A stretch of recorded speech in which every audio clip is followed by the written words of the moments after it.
जय भीम, जय मूल निवासी। Bahujan times channel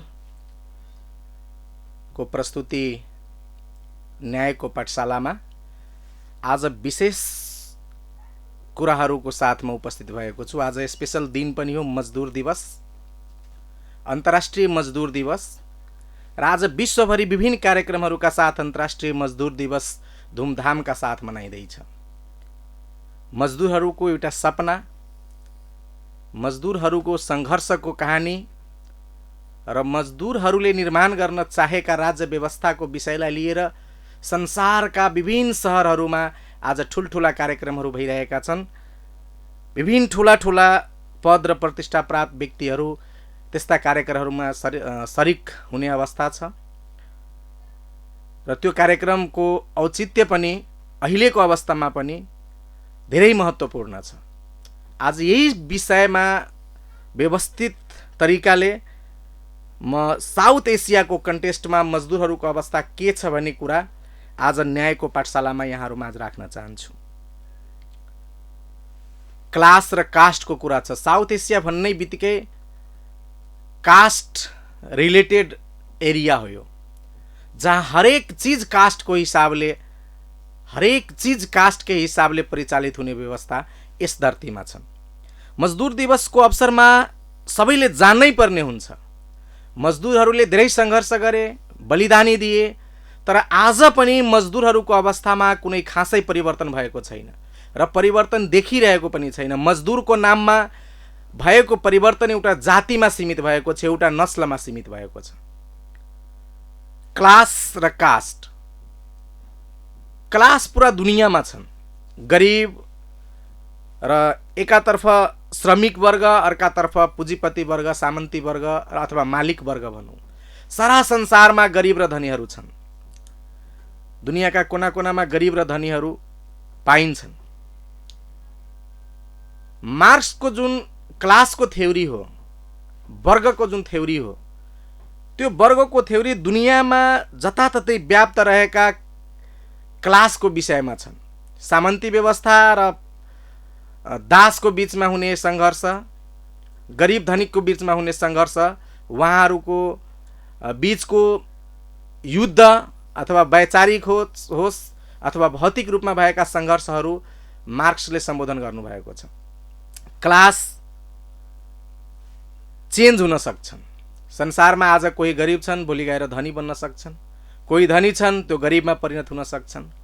तर स्पेसली नेपाल र भारत लगायतका साउथ एसियाका मुलुकहरूमा जुन श्रमिकको अवस्था छ, त्यो श्रमिक र त्यही श्रमिकले गर्ने काम अथवा श्रम, त्यो श्रम पनि जाति र वर्णको हिसाबले विभाजित भएको अवस्था छ। यो कुरा मेन फोकस गर्न चाहन्छु आज न्यायको पाठशालामा, जहाँ जात नै श्रम र श्रमिक दुवैलाई बाँड्ने आधार हुन्छन्। त्यस्तो ठाउँमा के मार्क्सवादी सिद्धान्तले अथवा लेनिनका विचारले अथवा अन्य कुनै जहाँ कास्ट छँदै छैन, कास्टको कुनै असर छैन, त्यहाँबाट आयातित सिद्धान्तले नेपाल र भारतका मजदुरहरूलाई भलाइ गर्न सक्छन् कि सक्दैन, यो कुरा महत्त्वपूर्ण छ।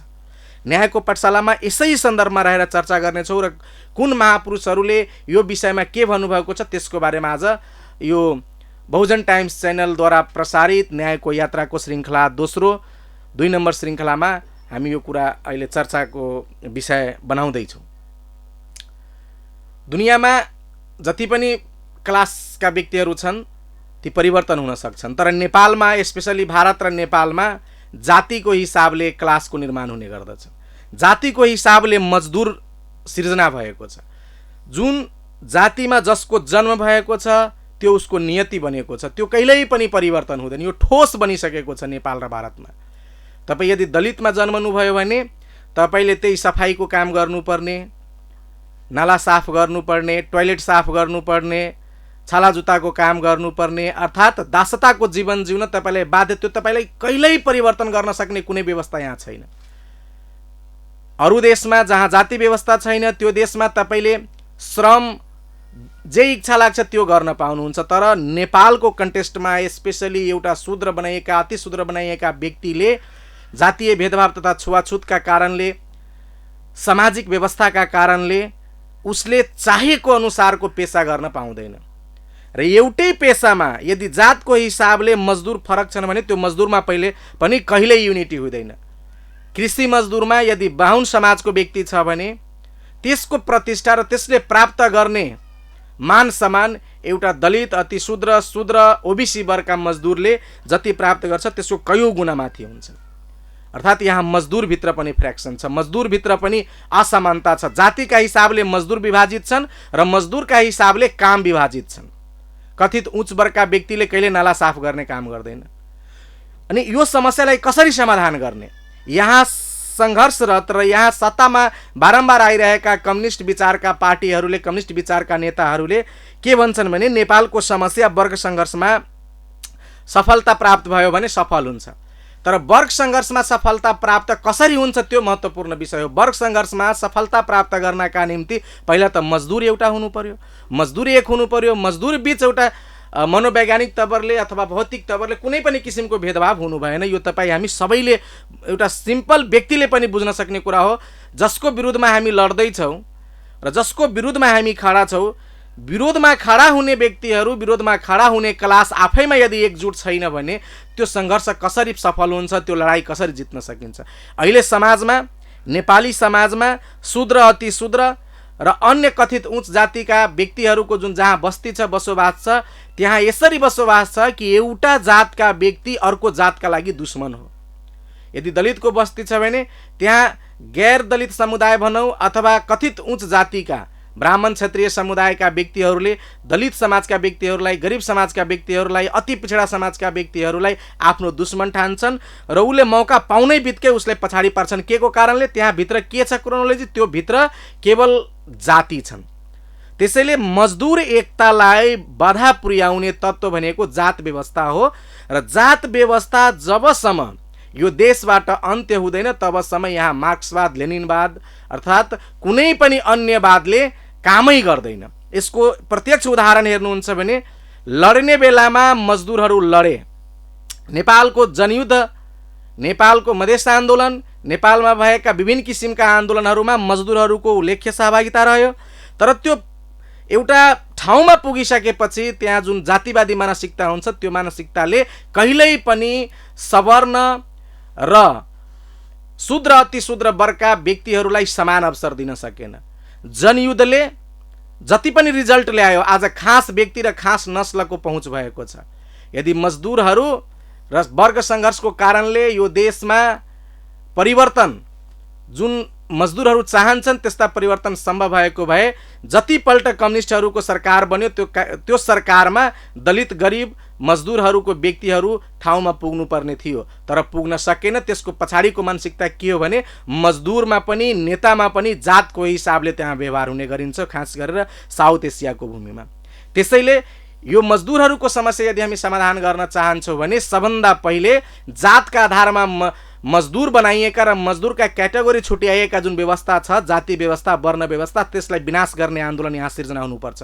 तर वर्ण व्यवस्थालाई विनाश गर्ने आन्दोलन कसैले पनि गर्न चाहँदैन। कम्युनिस्ट पार्टी, ब्राह्मणको नेतृत्वको जुनसुकै पार्टी होस्, कहिले पनि तपाईँले सडकमा जात व्यवस्थाको विरुद्धमा सङ्घर्ष गरेको हेर्नु भएन, हेर्न सक्नुहुन्न।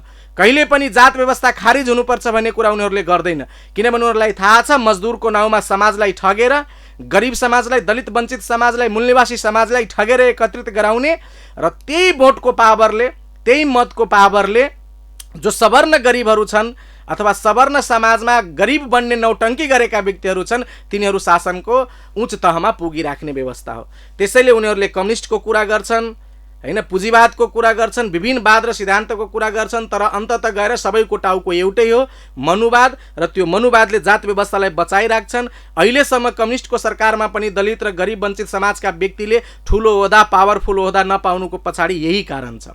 यहाँको लडाई वर्ग सङ्घर्ष हुनुभन्दा पहिले वर्ण सङ्घर्ष हुनु जरुरी छ। जबसम्म वर्ण सङ्घर्ष भएर जात व्यवस्थाको विनाश हुँदैन तबसम्म नेपालमा मजदुर एकता सम्भव छैन र मजदुर जबसम्म एकत्रित हुँदैन तबसम्म साँचो अर्थमा परिवर्तन यहाँ हुँदैन। यहाँ एउटा नस्लको लागि मात्रै ठाउँ बनाइन्छ, एउटा जातिको लागि मात्रै ठाउँ बनाइन्छ र यसको विरुद्धमा हामी सबैले आन्दोलन गर्नुपर्ने र सङ्घर्ष गर्नुपर्ने। यो मजदुर दिवसको अवसरमा यो सन्देश सबै समक्ष पुर्याउनु पर्ने आजको टड्कारो अवस्था छ। अहिले संघीयता देशमा आयो, बिस्तारै बिस्तारै परिवर्तनको दिशातिर उन्मुख छ देश। तर जो सवर्ण मानसिकताका लिडरहरू छन् संसदमै गएर के भन्छन् भने राजनीति भनेको सेवा हो, राजनीति भनेको सेवा हो, यसमा जति पनि जनप्रतिनिधिहरू छन् त्यसको तलब भत्ताहरू कटा गरिनु पर्दछ हैन, जति पनि समानुपातिक सिटहरू छन् त्यसलाई खत्म गरिनु पर्दछ। म त्यो जनप्रतिनिधिसँग सवाल गर्न चाहन्छु आज मजदुर दिवसको अवसरमा, तपाईको यो विचार समानुपातिक प्रतिनिधित्व आउनुभन्दा पहिले किन थिएन? तपाईको बाजे बराजे तपाईको बुवा सबै खानदान तपाईकै राजनीतिमा होमिएको बेला हैन, यो देशलाई आफ्नो नियन्त्रण पूर्ण रूपमा नियन्त्रणमा राखिरहेको बेलामा तपाईको यो आवाज किन आएन कि राजनीति सेवा हो, तल्ला भत्ता कटा गरिनु पर्दछ, समानुपातिक व्यवस्था खत्म गरिनु पर्दछ? यस्तो किसिमका बकमफुसे कुराहरू संसदमा गएर बोल्नुहुन्छ। तपाईसँग सवाल छ यो मजदुर दिवसको अवसरमा, तपाईलाई हामीले सचेत गराउन चाहन्छु मजदुर दिवसको अवसरमा। तपाईले भन्नुहुन्छ भ्रष्टाचार छ देशमा, तर अहिले भ्रष्टाचार देशमा अहिलेको भन्दा पहिले बढी थियो कि थिएन? त्यति बेला किन मौन बस्नुभयो? किनभने त्यो भ्रष्टाचार गर्ने तपाईकै नाता गोता भाइ बर्दार र कास्टका व्यक्तिहरू थिए। आज बिस्तारै सुधार हुँदैछ, तपाईहरुलाई पाच्य भइरहेको छैन। जुनसुकै पार्टीबाट भए पनि जुनसुकै संगठनबाट भए पनि एक किसिमले मूल निवासी समाजको प्रतिनिधित्व यो देशको राजनीतिमा हिस्सेदारी भइरहेको छ अनि तपाईहरुको पेट दुख्न सुरु भएको छ। अनि भन्नुहुन्छ सेवा छ, ल ठिकै छ सेवा छ भने तपाईले यो भन्दा पहिले तपाईको बाउ बराजेहरूले जति पनि राजनीतिका रूपमा राजनीतिलाई जागिर बनाएर आफ्नो पुर्ख्यौली सम्पत्ति मानेर कमाएका छन् र यो देशलाई तहस नहस पारेका छन्, त्यो सबै तपाईले फिर्ता गर्नुपर्छ र राज्यको पुनर्संरचना, भूमिको पुनर्संरचना, सबै सुरक्षा निकायको पुनर्संरचना, हरेक कुराको पुनर्संरचना एकचोटि गरौँ र जिरोबाट सुरुवात गरौँ, सबैलाई बराबरी हिसाबमा वितरण गरौँ र जिरोबाट सुरुवात गरौँ अनि त्यसपछि सेवाको कुरा गर्नुस्। विद्वान हुन्छन् आदिवासी समाजका, मूल निवासी समाजका, दलित गरिब वञ्चित समाजका विद्वान व्यक्तिहरू जो राज्यद्वारा सताइएका छन्, सबै सर्वस्व लुटिएका छन्, उनीहरूलाई विभिन्न किसिमका शोषण गरिएका छन् र आज यो व्यवस्थाले थोरै भए पनि यदि प्रतिनिधित्व दिइरहेको छ भने तपाईहरू भन्नुहुन्छ समानुपातिक व्यवस्था खारिज हुनुपर्छ, तपाईहरू भन्नुहुन्छ गरिब दलित जनजाति आदिवासी पिछडा मुस्लिम र अन्य अल्पसंख्यक समुदायको प्रतिनिधित्व खारिज हुनुपर्छ। यदि तलब दिएन भने गरिब र दलित सुकम्बासी बनाइएका भूमिहीन बनाइएका नेताहरूलाई पेट चलाउन गाह्रो हुन्छ, उसको परिवार पाल्न गाह्रो हुन्छ। उनीहरू आफ्नो बच्चालाई ध्यान दिन्छन् कि पछि गएर राजनीति गर्छन्, देशलाई बनाउनमा योगदान दिन्छन्। एक त तपाईहरूले मजदुरलाई अझ बढी पीडित बनाएर राख्नु भएको छ, वर्षौंदेखि सयौं वर्षदेखि तपाईहरुकै बाबुबाजेले राज्य सञ्चालन क्याप्चर गरेर राख्नु भएको छ। जति पनि गरिब समाजका व्यक्तिहरू छन् सबलाई पीडित बनाएर पिल्साएर दबाएर थिचेर राख्नु भएको छ र आज आएर तपाईँ यो कुरा गर्नुहुन्छ, संसदमा उठेर संसदमा खडा भएर भन्नुहुन्छ कि समानुपातिक प्रणाली खत्म गर्नुपर्छ, समानुपातिक व्यवस्था हटाउनुपर्छ। त्यो समानुपातिक व्यवस्था किन हटाउनुपर्छ? तपाईको मनसा यही हो। समानुपातिक व्यवस्था हट्यो भने दलित कहिले नेता हुँदैन, जनजाति कहिले नेता हुँदैन हैन। हामी भन्छौँ यो देशमा पूर्ण समानुपातिक हुनुपर्छ, जसको जति जनसङ्ख्या छ त्यति हिस्सेदारी लिएर, जसको जति जनसङ्ख्या छ त्यति भागीदारी लिएर राजनीतिमाथिको नियन्त्रण कायम गर्नुपर्छ। तर कथित सवर्ण नेताहरू, कथित सवर्ण पार्टी र संगठनका प्रमुखहरूले यस्ता बकमफुसे कुराहरू, बेकारका कुराहरू गरेर र मजदुरका नाममा ठगेर, जुन अहिले कम्युनिस्टका नाममा ठगेर शासन व्यवस्था चलाइराख्नु भएको छ, त्यसको भण्डाफोर हुनु जरुरी छ। आज मजदुर दिवसको अवसरमा यो कुरा सबै मजदुरले मनन गर्नै पर्ने हुन्छ। Doctor B R. अम्बेडकरले के भन्नुभएको छ भने यदि कार्ल मार्क्स नेपाल र भारतमा अर्थात् साउथ एसियाको भूमिमा जन्मेको भए उनी एउटा क्रान्तिकारीको रूपमा होइन कि जुत्ता चप्पल सिउने मान्छे भन्दा 1 इन्च पनि, 1 रत्ती पनि उसको समानमा वृद्धि हुने थिएन। किनभने यहाँ कार्ल मार्क्स अथवा जोनसुकै नेता जन्मे पनि उसको जातको आधारमा उसको गुणको कदर हुन्छ। जातकै आधारमा जतिसुकै विद्वान भए पनि तपाईको यदि वर्ण व्यवस्थामा शूद्र अतिशूद्र वर्ण हुन्छ भने तपाईको योग्यताको कुनै कदर हुँदैन यो देशमा। बाबा साहब डाक्टर अम्बेडकरले साउथ एसियामा पहिलो पटक 8 घण्टा काम, 8 घण्टा मनोरञ्जन र 8 घण्टाको आरामको मजदुरहरूको लागि व्यवस्था ल्याउनु भएको छ। तर अम्बेडकरको चर्चा हुँदैन नेपालमा। गुरु रविदासजीले मार्क्स जन्मनुभन्दा 100 वर्ष पहिला चर्चा गर्नुभएको छ। ऐसा चाहूँ राज में जहाँ मिले सबको अन्न, छोट बड सब सम रहे, गुरु रविदास रहे प्रसन्न। अर्थात् म यस्तो राज्य व्यवस्था चाहन्छु, म यस्तो व्यवस्था चाहन्छु जहाँ कोही सानो ठुलो नहोस्, सबै समान होस्, सबैको आत्मसम्मान र इज्जत प्रतिष्ठा प्राप्त होस्, सबैलाई सुख चैन र आनन्द प्राप्त होस्। यो 100 वर्ष मार्क्स जन्मनुभन्दा 100 वर्ष पहिले जन्मनु भएका महापुरुष सन्त शिरोमणि गुरु रविदासजीले भन्नुभएको छ। योभन्दा ठुलो साम्यवाद के हो? तर गुरु रविदासजीको विचारधारा नेपालमा आउन दिएनन्। तथागत गौतम बुद्ध जो नेपालकै हुनुहुन्छ, उहाँको विचारधारालाई दबाइएको छ। मजदुरहरूले यो कुरा बुझ्नुपर्छ, श्रमण संस्कृति तथागत गौतम बुद्धको देन हो। श्रमण संस्कृतिमा सब बराबर हुन्छन्, श्रमको कदर हुन्छ, श्रम गरेर खानलाई भन्छन्। तर यहाँ त नाम श्रमिकको लिने र काम आफ्नो नस्लको गर्ने परिपाटी बसिसकेको छ। आज कुनै पनि कम्युनिस्ट पार्टीमा दलित समुदायको लिडर, गरिब समुदायको लिडर, मुस्लिम समुदायको लिडर किन अगाडि आउँदैन? यसको पछाडिको कारण के हो? यो तपाईहरु किन बुझ्न सक्नु